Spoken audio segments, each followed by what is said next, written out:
Hello everyone and welcome to mechanical classes by Swati. दोस्तों आज मैं आपके साथ मल्टीपल चॉइस क्वेश्चंस कुछ डिस्कशन करूंगी। 15 multiple choice questions regarding the automobile engineering related.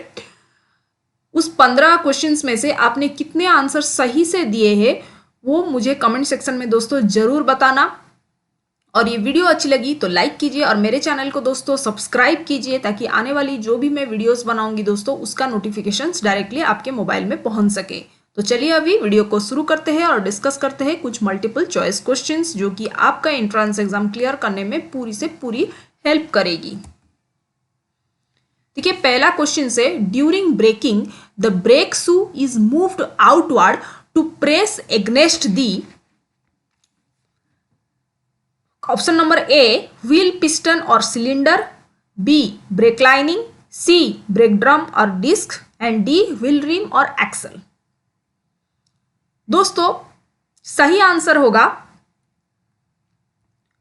Break drum और डिस्क। राइट? कैसे? देखिए मैंने आपके साथ ये डिस्कस ऑलरेडी कर चुकी हूं दोस्तों। देखिए ये जो ड्रम ब्रेक से जब ब्रेक शू, ये है आपका ब्रेक शू, राइट? तो जब ब्रेक शू प्रेस होता है तो क्या होता है? The brake shoe is moved outward to press against the. तो ये जो पूरा जो बाहर हिस्सा है वो क्या है? ब्रेक ड्रम है। ओके, ये है ब्रेक ड्रम और ये क्या है आपका? ब्रेक शू है। ये जो ब्राउन कलर का आप देख रहे हो वो क्या है आपका? ब्रेक शू है। और ये जो बाहरी देख रहे हो ये, एक मिनट, ये जो है आपका क्या? ब्रेक ड्रम है। Right? This is what? Break drum. और ये जो है ये आपका क्या है? शू है। तो क्वेश्चन क्या पूछा गया है? ये आपका ब्रेक शू है। राइट? तो क्वेश्चन क्या पूछा गया है कि brake shoe is moved outward to press against the. मतलब वो किसके ऊपर प्रेस किया कर रहा है? वो किसके ऊपर प्रेस कर रहा है दोस्तों? ब्रेक ड्रम के ऊपर प्रेस कर रहा है। उसके वजह से गाड़ी की टायर जो है वो रुक जाती है। ओके, यही प्रिंसिपल है ड्रम ब्रेक्स का। ओके, तो आंसर क्या होगा दोस्तों? ब्रेक ड्रम और डिस्क। ओके, डिस्क ब्रेक तो मैंने आपके साथ डिस्कशन नहीं किया है, लेकिन ये ब्रेक ड्रम तो डिस्कशन किए हैं। तो अब अगर आपने वो वीडियो नहीं देखे तो वीडियो जाके जरूर देखिए। मेरे प्लेलिस्ट में भी है ड्रम ब्रेक्स करके, प्लेलिस्ट में ऑटोमोबाइल इंजीनियरिंग है, वहां पर ड्रम ब्रेक्स है, तो वहां पर भी आप जाके देख सकते हो ड्रम ब्रेक्स का। देखिए ओके, तो आई होप आपको आंसर समझ में आई होगी कि कैसे। आंसर नंबर सी है, दैट इज ब्रेक ड्रम और disc. Next, the coefficient of friction for the clutch facing material is approximately. Option number A 0.1, option number B 0.4, option number C 0.8 and option number D is 1.2। देखिए जो clutch facing material मतलब जो clutch है, mainly frictional clutch जो है, उसके दोनों side क्या होता है कि it is made up of friction, it is lined with friction lining. Okay, जो भी क्लच फेसिंग मटेरियल है उसके दोनों तरफ आपको फ्रिक्शन मटेरियल देखने को मिलेगा। तो क्वेश्चन पूछा गया है कि उसका कोएफिशिएंट ऑफ फ्रिक्शन कितना है दोस्तों?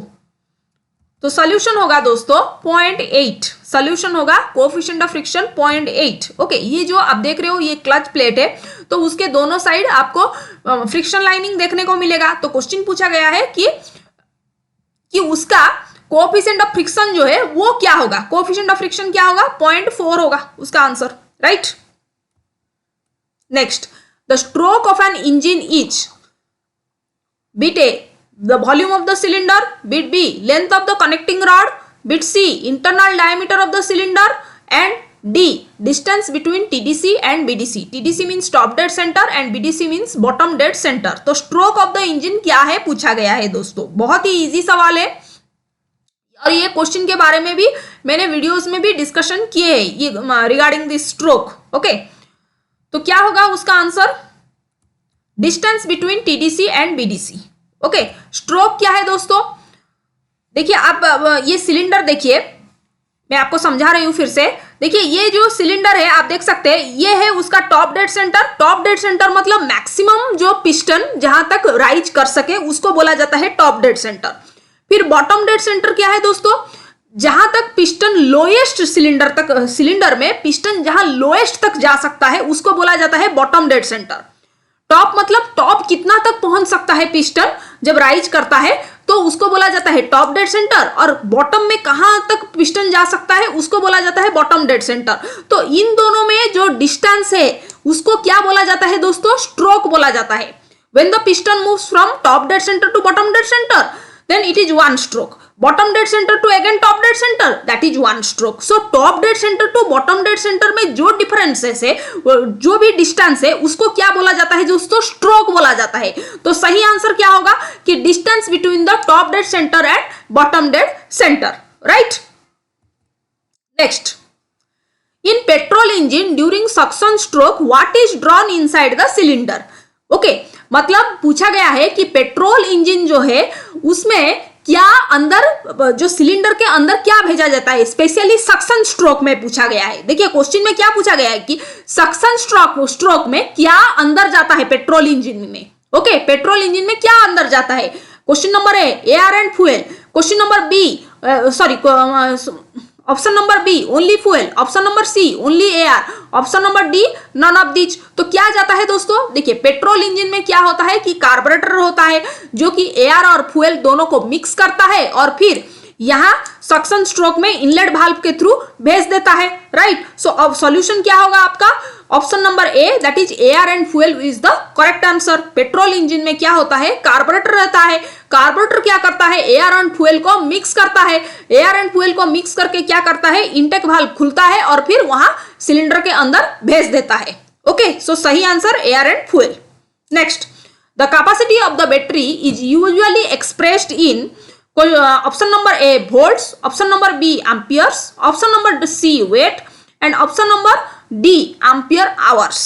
ओके, क्या होगा सही आंसर? देखिए बहुत लोगों को ऐसा लग रहा होगा कि वोल्ट होगा बैटरी का कैपेसिटी, लेकिन नहीं दोस्तों, सही आंसर होगा एम्पियर आवर्स। ओके, सही आंसर क्या होगा? Capacity of the battery is usually expressed in ampere hours. Okay, ampere hour का मतलब दोस्तों क्या है कि it is equal to the product of current in amperes, okay, and time in hours in which battery is supplying the current. Okay, so ampere hour is equal to your multiplication of current I into T, time into time। time मतलब यहाँ पर hours में है जो कि battery कितने घंटे में सप्लाई कर रहा है करंट। ओके, सो सही आंसर होगा ampere hours. Next, in hydraulic brake system the movement of piston in the master cylinder produces hydraulic pressure which causes movement of, option number A brake shoe, option number B brake pedal, option number C brake cam, option number D none। तो क्या होता है दोस्तों? Hydraulic brake system में क्या होता है कि जब मास्टर सिलेंडर में पिस्टन की मूवमेंट होती है तो वो प्रोड्यूस करता है हाइड्रोलिक प्रेशर।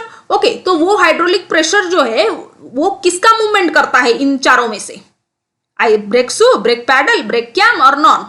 क्या होता है दोस्तों? सही आंसर होगा दोस्तों ब्रेक शू। तो जब आप मास्टर सिलेंडर, देखिए मैं उसको थोड़ा एक्सप्लेन कर रही हूं कि जब आप मास्टर सिलेंडर में आपका जो ब्रेक पैडल है वो मास्टर सिलेंडर के साथ कनेक्टेड है, तो जब आप ब्रेक पैडल को दबाते हो तो क्या होता है कि ब्रेक फ्लूइड जो है पिस्टन मूवमेंट करता है आगे और प्रेशराइज्ड ब्रेक फ्लूइड को भेजता है स्लेव सिलेंडर के अंदर। ओके, स्लेव सिलेंडर में क्या करता है? पिस्टन जो है वो इस तरफ मूवमेंट करता है और क्या करता है? ब्रेक शू और ब्रेक लाइनिंग को ब्रेक ड्रम के साथ उसको टच करवाता है। मतलब ब्रेक शू और ब्रेक लाइनिंग जो है वो they come in contact with the brake drum and as a result of which क्या होता है कि आपकी टायर जो है वो रुक जाती है। मतलब टायर रुकती है मतलब गाड़ी भी रुक जाती है। ओके, यही होता है ना ड्रम ब्रेक्स का working principle, right.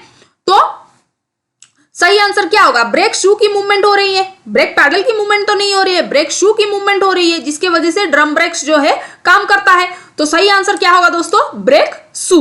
Okay, next, the connecting rods are generally made up of which shape cross section? Connecting rod जो है वो कौन सा क्रॉस सेक्शन का यूजुअली बना रहता है दोस्तों? Option number A is I, option number B is C, option number C is L and option number D is H. तो क्या होगा दोस्तों उसका सही आंसर? दोस्तों उसका सही आंसर होगा आई शेप क्रॉस सेक्शन। यूजुअली उसका आई शेप का क्रॉस सेक्शन होता है दोस्तों, ये इस डायग्राम में आप देख सकते हो दोस्तों, आई शेप का cross section generally connecting rod का होता है।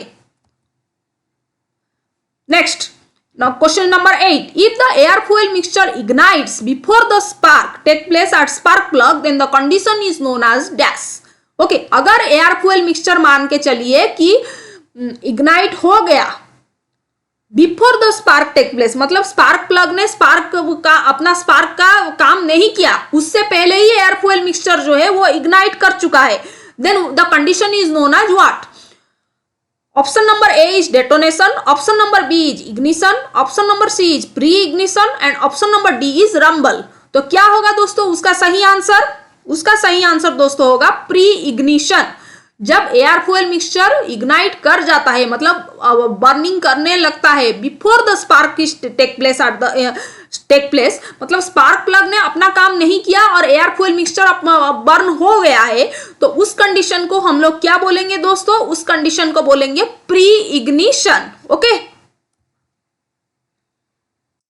Next question number 9, the instrument used to check the specific gravity of acid in a battery is known as, specific gravity हम लोग चेक कर सकते हैं of acid in a battery, उस instrument का नाम दोस्तों क्या है जिसमें से हम स्पेसिफिक ग्रेविटी ऑफ बैटरी को of acid in a battery, acid का जो बैटरी में जो एसिड है उसका स्पेसिफिक ग्रेविटी हम चेक करेंगे एक इंस्ट्रूमेंट में, तो उस इंस्ट्रूमेंट का नाम दोस्तों पूछा गया है। Question number A is hydrometer, question number B is hygrometer, question number C is option number A is hydrometer, option number B hygrometer, option number C anemometer, option number D is multimeter। क्या होगा उसका सही answer दोस्तों? क्या होगा? Hydrometer होगा। Okay, hydrometer एक ऐसा डिवाइस है जो कि एसिड के स्पेसिफिक ग्रेविटी को चेक कर सकता है बैटरी में। ओके, ये आपका इंस्ट्रूमेंट कुछ ऐसे ही देखने को मिलेगा, उसका नाम है हाइड्रोमीटर, जिसमें से आप specific gravity of acid in a battery को चेक कर सकते हैं। Next, an engine has a clearance volume of 100 cm3 centimetre cube. Okay, engine का क्लियरेंस वॉल्यूम दे दिया है 100 सेंटीमीटर क्यूब, स्वेप्ट वॉल्यूम दे दिया है 800 सेंटीमीटर क्यूब। तो क्लियरेंस रेशियो क्या पूछा गया है दोस्तों? Okay, option number A 7:1, option number B 8:1, option number C 9:1 and option number D is 10:1। तो क्या होगा दोस्तों उसका सही आंसर? देखिए सही आंसर होगा 9:1। तो कैसे हुआ दोस्तों वो हम डिस्कशन थोड़ा करते हैं। देखिए ये आपका सिलेंडर है, इंजन का सिलेंडर है। ओके, टॉप डेड सेंटर से बॉटम डेड सेंटर तक उसको जब मूवमेंट होता है उसको इसको इस डिस्टेंस को तो ठीक है स्ट्रोक बोलते हैं, ठीक सही है, लेकिन when the piston moves from top dead, ये जो वॉल्यूम इस वॉल्यूम को हम क्या बोलते हैं? Swept volume. when the piston moves from top dead center to bottom dead center, इस वॉल्यूम को हम क्या बोलेंगे दोस्तों? स्वेप्ट वॉल्यूम बोलेंगे। Volume swept by the piston when moving from top dead centre to bottom dead centre और from bottom dead centre to top dead centre, then this volume is known as what? Swept volume. Okay, right. और clearance volume दोस्तों क्या है? Clearance volume दोस्तों ये है कि top dead centre से जो ऊपर, मतलब टॉप डेड सेंटर तक तो पिस्टन पहुंच सकता है, उससे तो ऊपर पहुंच नहीं सकता, फिर टॉप डेड सेंटर से जो वॉल्यूम बचा उस वॉल्यूम का नाम क्या है दोस्तों? ये जो टॉप डेड सेंटर के ऊपरी हिस्सा जो है सिलेंडर का, उसको क्या बोलेंगे दोस्तों? क्लियरेंस वॉल्यूम बोलेंगे। ओके, उसको क्या बोलेंगे? क्लियरेंस वॉल्यूम बोलेंगे। तो हमारा जो क्लियरेंस रेशियो है दोस्तों वो क्या है कि उसका डेफिनेशन है दोस्तों swept volume plus clearance volume divided by clearance volume. Okay, swept volume plus clearance volume divided by clearance volume. Okay, तो स्वेप्ट वॉल्यूम दोस्तों कितना है? 800 है, right.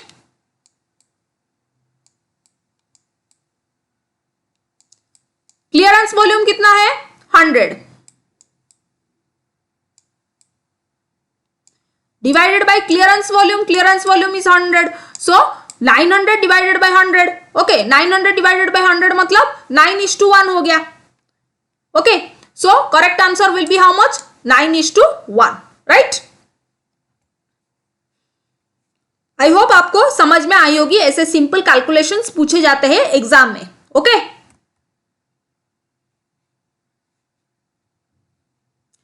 If the engine coolant leaks into the engine oil, then how will it appear? अगर मान के चलिए कि कूलेंट जो है वो इंजन ऑयल में लीक हो चुका है, मतलब coolant by mistake engine oil में लीक कर चुका है, तो कैसे दिखेगा वो? Question number option number A appears milky, option number B becomes foamy, option number C turns black and option number D is none of these। तो उसका सही आंसर दोस्तों क्या होगा? It will appear milky, milky appear करेगा। अगर coolant by chance आपका engine oil में लीक कर देगा तो कैसे दिखेगा वो? मिल्की दिखेगा, okay. Next question number 12, the basic purpose of tyres is to, option number A grip road and provide good traction, option number B substitute for springs, option number C act as brake and option number D none of this. बहुत ही easy question है। Tyres का main purpose क्या है दोस्तों? वो road के साथ अच्छे से ग्रिप कर सके और ट्रैक्शन अच्छे से प्रोवाइड कर सके। तो सॉल्यूशन होगा option number A, that is grip road and provide good traction. Next number 13, question number 13, in diesel engine during suction stroke what is allowed to enter inside the cylinder? मतलब कि diesel engine में suction stroke, जब suction stroke होता है तो यहां पर क्या भेजा जाता है दोस्तों? बहुत ही इजी सवाल है। Option number A air and fuel, option number B only fuel, option number C only air, option number D none of this. तो क्या आंसर होगा दोस्तों? Only air. एयर ही सिर्फ एंटर करता है डीजल इंजन में ड्यूरिंग द सक्शन स्ट्रोक। फिर fuel injector लगा रहता है जो कि पावर स्ट्रोक में फ्यूल को, मतलब डीजल को इंजेक्ट करता है, फिर उन दोनों में बर्निंग होती है और पावर प्रोड्यूस होता है। तो ऑप्शन नंबर सी होगा only air. Next 14, in automobile GVW refers to which of the following? Option number A gross vehicle width, option number B gross vehicle weight, option number C gross vehicle wheel base, option number D gross vehicle wheel track. ये question दोस्तों इसरो में भी पूछा जा चुका है। तो आप सही आंसर दोस्तों बताइए कि क्या होगा? सॉरी। सही आंसर होगा दोस्तों gross vehicle wait, okay. Gross vehicle wait होगा उसका सही आंसर। जीबीडब्ल्यू का जो फुल फॉर्म है वो क्या होगा? Gross vehicle weight. Number 15, the size of the engine cylinder is referred in terms of, option number A diameter and bore, option number B displacement and efficiency, option number C bore and stroke and option number D bore and length. देखिए engine cylinder जो है वो हमेशा किस में express किया जाता है दोस्तों? वो हमेशा बोर एंड स्ट्रोक में ही एक्सप्रेस किया जाता है दोस्तों। ये जो इंजन सिलेंडर का बोर जो है वो इंटरनल डायमीटर है और स्ट्रोक जो है that is the distance between the top dead centre and the bottom dead centre. तो इंजन का साइज जो है वो आपको हमेशा बोर एंड स्ट्रोक में ही आपको एक्सप्रेस किया जाता है दोस्तों, ओके। आई होप ये वीडियो दोस्तों आपको पसंद आया होगा। अगर ऐसे ही आपको एमसीक्यू रिलेटेड ऑटोमोबाइल इंजीनियरिंग के बारे में मल्टीपल चॉइस क्वेश्चंस ऐसे ही वीडियोस चाहिए तो मुझे कमेंट सेक्शन में जरूर बताइए दोस्तों। मैं आपके लिए ऐसे वीडियोस लाने की पूरी से पूरी कोशिश करूंगी। अगर वीडियो अच्छी लगी ये वाली वीडियो तो लाइक जरूर कीजिए दोस्तों और मेरे चैनल को सब्सक्राइब कीजिए ताकि आने वाली जो भी मैं मैकेनिकल इंजीनियरिंग रिलेटेड वीडियोस बनाऊंगी उसका नोटिफिकेशंस डायरेक्टली आपके मोबाइल में पहुंच सके। तो चलिए दोस्तों मैं वीडियो को यहाँ पर ही एंड करती हूँ। फिर मिलते हैं दोस्तों नेक्स्ट वीडियो में।